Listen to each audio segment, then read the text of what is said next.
A veil of mist hangs heavy over the Scottish Highlands. Ancient forests, cloaked in emerald green, climb the slopes of towering mountains. Jagged peaks pierce the sky, casting long shadows across valleys carved by glaciers and time. This is a land of stark beauty, shaped by the forces of nature and the echoes of history. And it is against this backdrop of epic landscapes and heroic tales that the story of another Scottish legend unfolds, the story of James Douglas, known to history as the Black Douglas.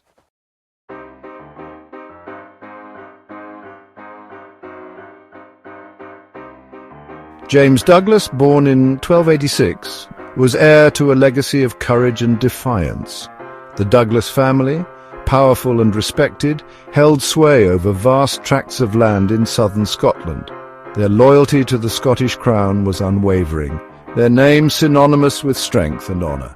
But the idyllic world of his childhood was soon to be shattered by the encroaching shadow of English ambition. Little did James know that he was destined to become a central figure in this conflict, a warrior whose name would strike fear into the hearts of his enemies.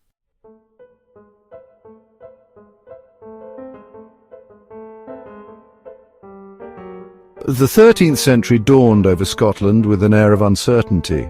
The death of King Alexander III in 1286, followed by the tragic demise of his young heir, plunged the nation into chaos. With no clear successor to the throne, Scotland became vulnerable to the predatory gaze of its powerful southern neighbour. Edward I of England, sensing an opportunity to expand his dominion, wasted no time in exploiting the situation. It was a time of shifting alliances, broken oaths and simmering resentment, a powder keg of tension waiting for a spark to ignite it.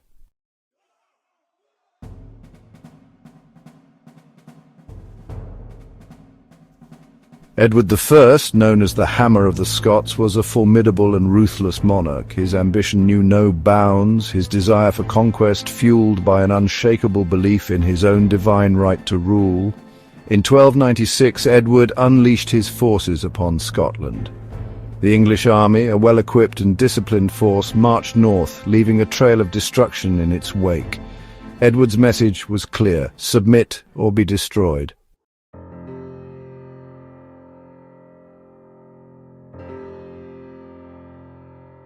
Sir William Douglas, a man of unwavering principle and deep love for his homeland, stood as a bulwark against the encroaching tide of English domination.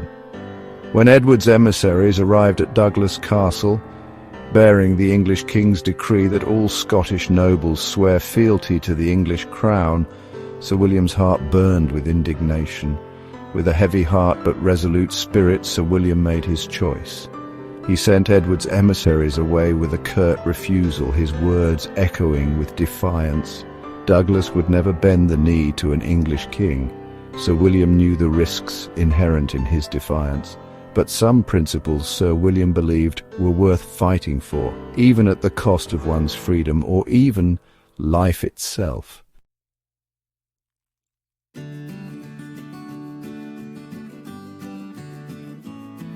News of his father's defiance reached young James, then barely a teenager, like a clap of thunder across a clear sky.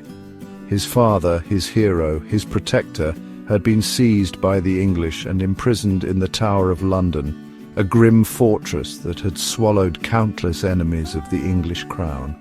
The weight of his father's absence settled heavily upon James's young shoulders. Douglas Castle, once a symbol of his family's power and prestige, was now a constant reminder of their fall from grace. The injustice of it all burned within him, a slow, smouldering rage that would shape the course of his life.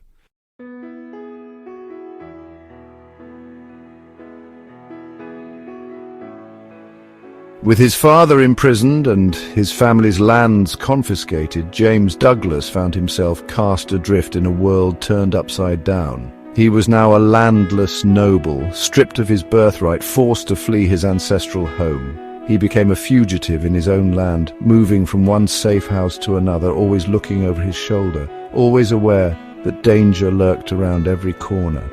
These were years of hardship and uncertainty, years that tempered James's spirit and hardened his resolve. He would become a symbol of hope for the oppressed, a beacon of defiance in a land shrouded in darkness.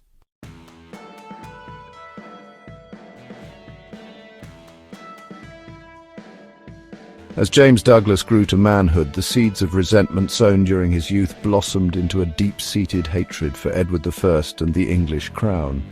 He immersed himself in the art of warfare, honing his skills with a single-minded determination. He trained with the ferocity of a man possessed, driven by a burning desire to avenge the injustices he had witnessed. But James Douglas was not simply a man consumed by vengeance. It was this potent combination of patriotism, vengeance, and unwavering resolve that would make James Douglas a legend, a symbol of Scottish resistance, a warrior whose name would forever be etched in the annals of history as the Black Douglas.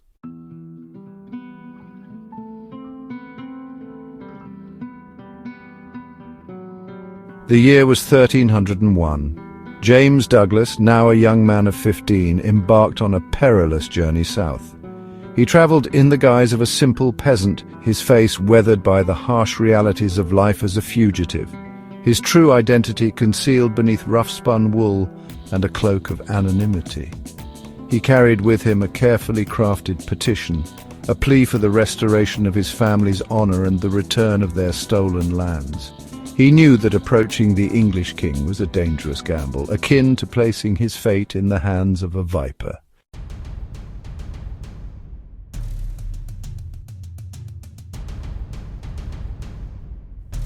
The grandeur of the English court, with its soaring arches, glittering tapestries, and air of opulence, stood in stark contrast to the stark realities of life in war-torn Scotland. When James's turn came, he approached the throne with a mix of trepidation and defiance. He knelt, as was customary, and presented his petition, his voice trembling slightly as he spoke, his words carefully chosen, his tone respectful yet firm. Edward I listened with a bored expression on his face, his gaze distant, as if James were nothing more than an annoying insect. A cruel smile played upon his lips as he dismissed James with a wave of his hand, his voice dripping with disdain.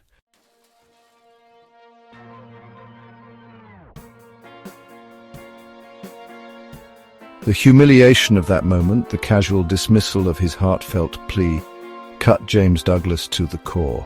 As he rose from his knees and turned to leave, he could feel the weight of countless eyes upon him, some filled with pity, others with amusement.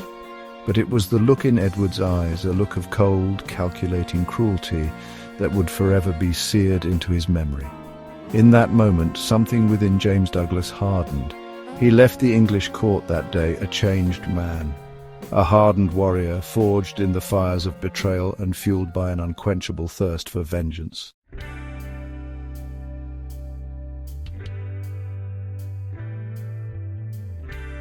James Douglas's journey back to Scotland was a blur of exhaustion and grim determination.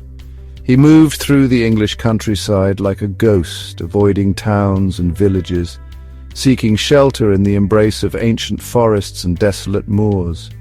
The land, once a place of adventure and exploration, now felt alien and hostile, a constant reminder of his dispossession and the injustice he'd suffered. With each step northward, the weight of his purpose settled more heavily upon his shoulders. He was no longer simply a young man seeking to reclaim his birthright. He was now a symbol of resistance, a beacon of hope for a people yearning for freedom. The whispers of rebellion, once faint and scattered, now seemed to echo in the very wind that whipped through the heather.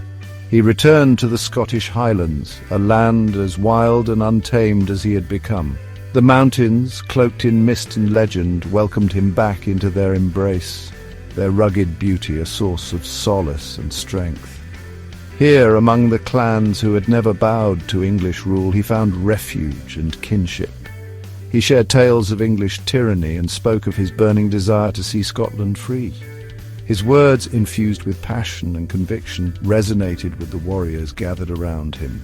They saw in him a leader, a man who had stared into the abyss and emerged with his spirit unbroken.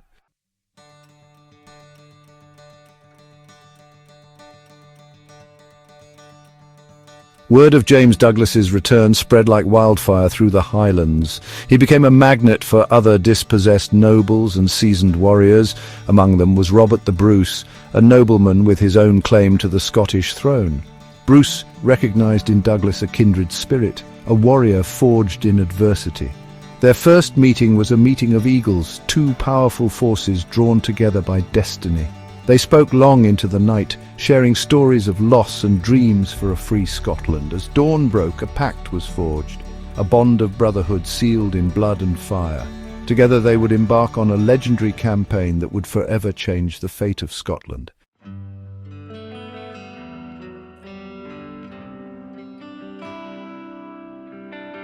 In the heart of the Highlands, amidst ancient forests and mist-shrouded glens, two figures met, their destinies intertwined. Robert the Bruce, claimant to the Scottish throne, found in James Douglas a kindred spirit, a warrior driven by justice.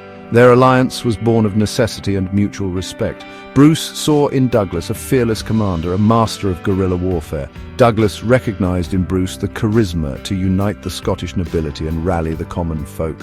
Bruce the Lion, bold and charismatic, commanded loyalty with a look or a word. Douglas the Black Wolf, a creature of stealth and shadow, his attacks swift and deadly. Despite their differences, they complemented each other perfectly, forming a formidable force.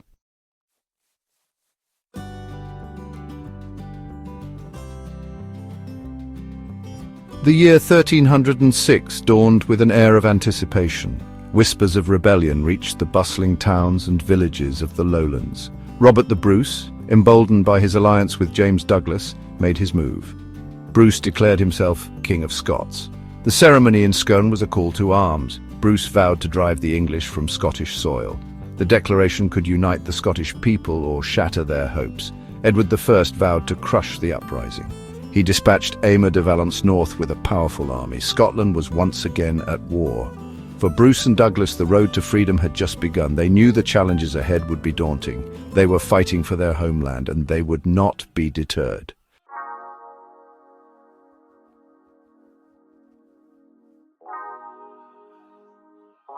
The early days of the rebellion were a whirlwind of skirmishes, daring raids, and narrow escapes.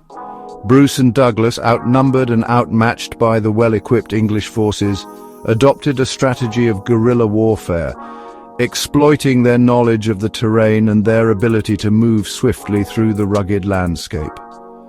Douglas, a master of stealth and surprise, led a series of lightning raids on English supply lines and outposts, sowing chaos and disrupting their communications.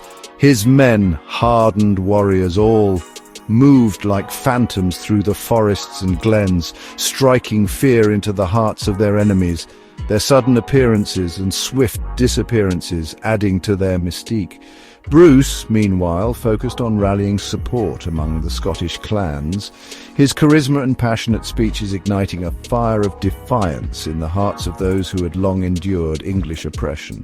He understood that the key to victory lay not just in military prowess, but in uniting the Scottish people under a common banner. Despite their early successes, Douglas and Bruce suffered setbacks. The Battle of Methven, fought in the summer of 1306, was a crushing defeat for the Scottish forces. Bruce's army, caught off guard by a surprise English attack, was routed. Many of his closest allies were captured and executed, their deaths a stark reminder of the brutality of war and the high stakes involved.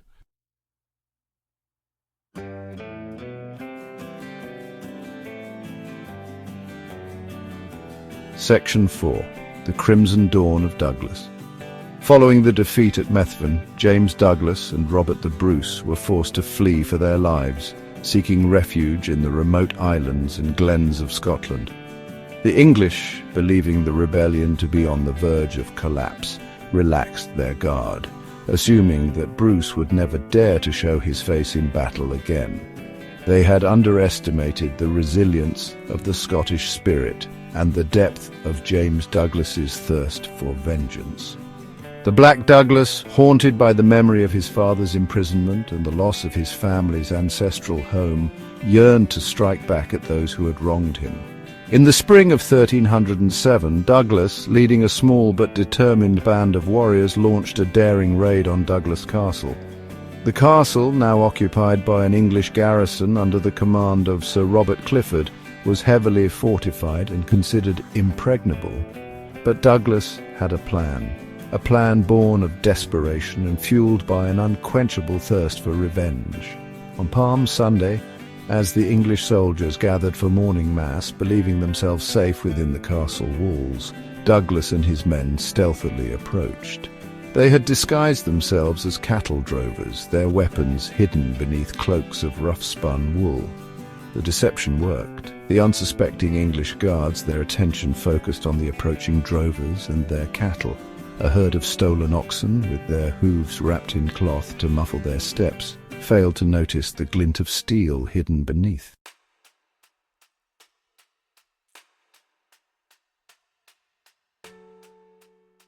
The element of surprise was Douglas's greatest weapon. Under the cloak of a holy day, his small force melted into the surrounding woods. The castle, perched atop its rocky crag, seemed impenetrable, yet Douglas knew every inch of its walls. His childhood memories became his guide. As the sun began its ascent, Douglas rallied his men. Their faces, grim and determined, reflected the weight of the task before them. They were outnumbered, outmatched, but not outmaneuvered. They carried the spirit of their ancestors in their hearts. This was not just a raid, it was a reckoning. Silently they approached the castle walls. The only sounds were the gentle murmur of the river below. Douglas, his hand resting on the hilt of his sword, could almost taste the iron tang of revenge. The castle, once his family's sanctuary, now stood as a symbol of their oppression. Today he would reclaim it, if only for a day. The signal came, a low whistle echoing through the trees. Douglas gave the order. His men surged forward, their weapons drawn. The raid on Douglas Castle had begun.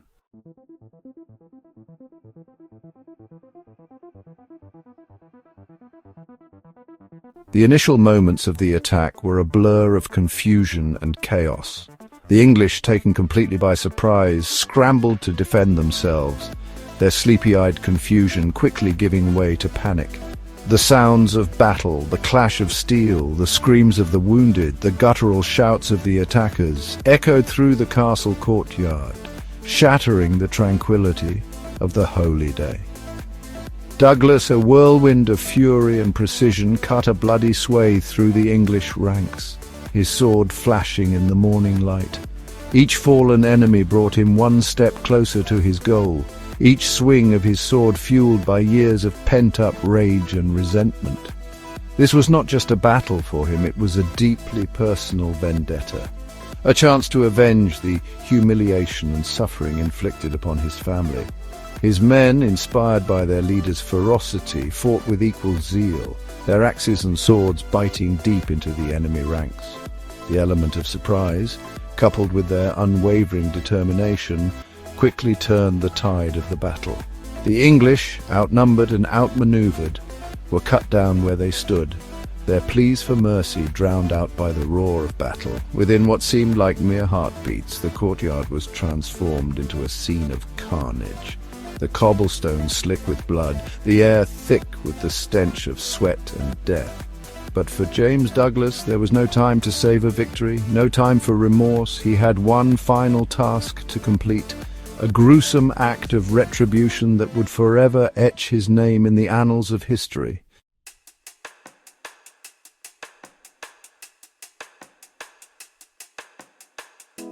Section 3. The Douglas Larder. With the castle now firmly under his control, Douglas ordered his men to round up the remaining English survivors. They were herded into the castle's cellars, their faces pale with fear, their eyes reflecting the horrors they had witnessed. Douglas, his face a mask of cold fury, stood before them, his silence more terrifying than any war cry. He ordered his men to gather all the food and drink within the castle, barrels of ale, sacks of grain, salted meats, anything that could sustain life. The English prisoners, sensing a glimmer of hope, believed they were to be spared, their lives exchanged for their freedom. But Douglas had other plans. plans fueled by a chilling blend of vengeance and strategic cunning. He ordered the food and drink piled high within the cellar, creating a grotesque banquet for the dead. Then, with a cruel twist of irony, he ordered the cellar doors barred shut, trapping the English soldiers within their makeshift tomb. As the heavy wooden doors slammed shut, plunging the prisoners into darkness, Douglas issued a final, chilling command. The well was poisoned, the castle itself put to the torch, as flames engulfed the ancient stronghold, consuming everything within its walls. The trapped English soldiers faced a gruesome choice: die slowly of thirst and starvation, or succumb to the flames that raged around them. This act of calculated cruelty, this macabre spectacle of suffering, would forever be known as the Douglas Larder, a chilling testament to the depths of James Douglas's wrath and his unwavering commitment to Scottish independence.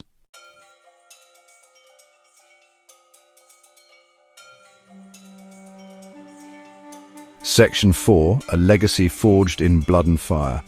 The raid on Douglas Castle sent shockwaves through Scotland and England alike. For the English, it was a humiliating defeat. The brutality of the attack served as a grim warning. The name Black Douglas became synonymous with terror. For the Scots, it was a resounding victory. James Douglas became a legend, a symbol of defiance. His name was now spoken with reverence. He had avenged his family's honour. The raid was a turning point in the war for independence. It galvanised the Scottish people. It proved that even the mightiest fortresses could be breached. The Black Douglas had announced his arrival on the stage of history. His legend would continue to grow, inspiring generations. The raid on Douglas Castle was just the beginning.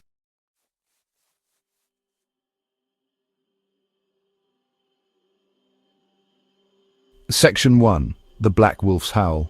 The raid on Douglas Castle marked a turning point for James Douglas. He earned a fearsome reputation, a phantom force from the Highland mists. Douglas waged a campaign of disruption and psychological warfare. His raids became bolder, targeting military outposts, estates and towns. The legend of the Black Douglas grew darker, his howl echoing through the nightmares of the English.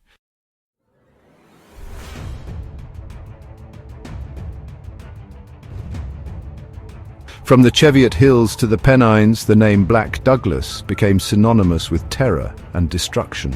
English chronicles recount his lightning raids, daring escapes and merciless attacks. A master of speed and surprise, Douglas exploited the rugged terrain. He sacked Hexham, catching the townsfolk completely off guard. His men unleashed havoc, setting fire to buildings and looting shops. Douglas personally oversaw the burning of the town's records. He infiltrated Durham, aided by local sympathizers. Inside the city walls, his men unleashed havoc. The raid sent shockwaves through the English court. Douglas's reputation for ruthlessness instilled true terror. He pushed the boundaries of conventional warfare. Douglas understood the power of psychological warfare. He encouraged his men to take no prisoners.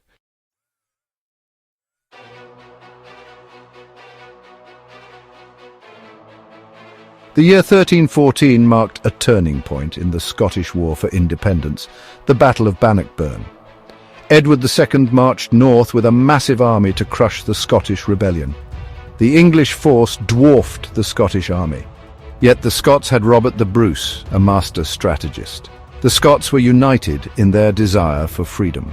James Douglas, the Black Douglas, was a tactical genius. The battle raged for 2 days near Stirling Castle. The English launched repeated cavalry charges. The Scots met each attack with disciplined defence. The Scots, wielding long spears, repelled the English. James Douglas played a pivotal role in the victory. His men harried the English flanks, sowing confusion. Douglas, a whirlwind on the battlefield, struck fear into his enemies.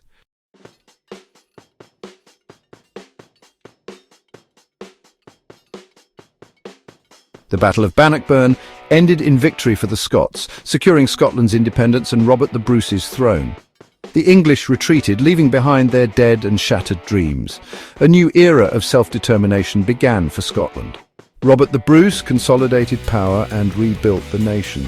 James Douglas, the Black Douglas, stood by his side, a legend in Scottish history.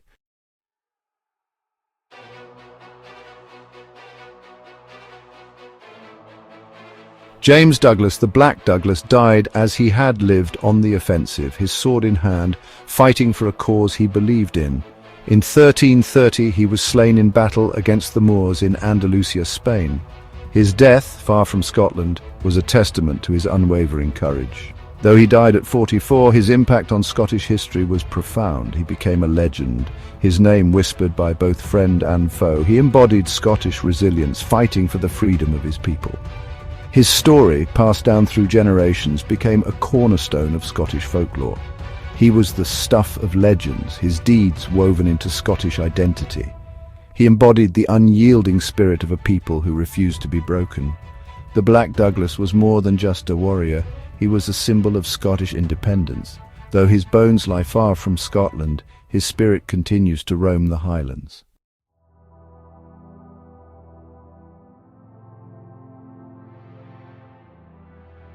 The year was 1330. Far from Scotland, James Douglas, the Black Douglas, met his end. He fell in battle against the Moors in Andalusia, Spain, his blood staining the sun-baked earth. He was carrying out a sacred duty to his king, Robert the Bruce. Bruce had extracted a solemn vow from Douglas. Douglas was to take Bruce's heart to Jerusalem, encased in a silver casket to the Holy Sepulchre.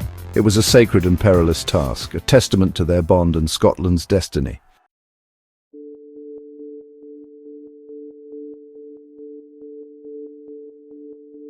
James Douglas, the Black Douglas, lived a life that spanned barely 44 years. Yet within that short span, he left an indelible mark on Scotland's history. A cunning strategist, he inspired generations to fight for freedom. His legacy extends beyond battlefields, a testament to unwavering loyalty. Douglas's life was a testament to the power of unwavering loyalty.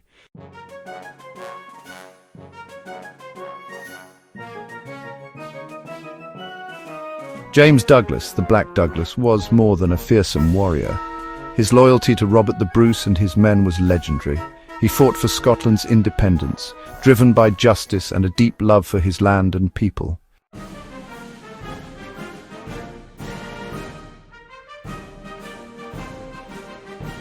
James Douglas's story did not end on that distant battlefield in Spain. His legend, carried back to Scotland by the surviving members of his company, continued to grow, evolving into something larger than life, a potent symbol of Scottish resilience and the indomitable spirit of a people who refused to be subjugated. He became a folk hero, his name whispered in hushed tones by firelight, his exploits recounted in song and story, his image emblazoned on banners and shields. He was the embodiment of the Scottish warrior ideal, courageous, cunning, fiercely loyal, and utterly ruthless when the situation demanded. His name, once whispered in fear, became a rallying cry for Scottish patriots, a reminder that even the mightiest of empires could be brought low by determination and a willingness to fight for what one believed in. Bards and storytellers, eager to capitalize on the public's fascination with the Black Douglas, wove tales of his exploits into their repertoire. His daring raids, his cunning strategies, his ferocious temper, and his unwavering loyalty became the stuff of legend, passed down through generations, embellished with each retelling. He became a symbol of Scotland's enduring spirit, a reminder that even in the face of overwhelming odds, courage and determination could prevail. His legend transcended the realm of mere history, seeping into the very fabric of Scottish culture. His name echoed through the centuries, inspiring countless works of art, literature, and music. Statues were erected in his honor, his likeness carved into stone, his memory kept alive in the hearts and minds of a people who refused to let the flame of freedom die.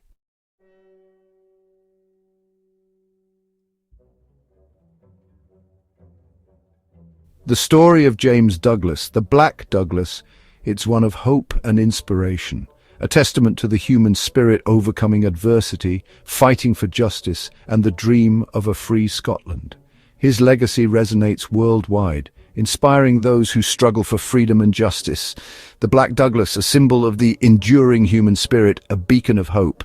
His name echoes through the ages, a testament to courage and determination.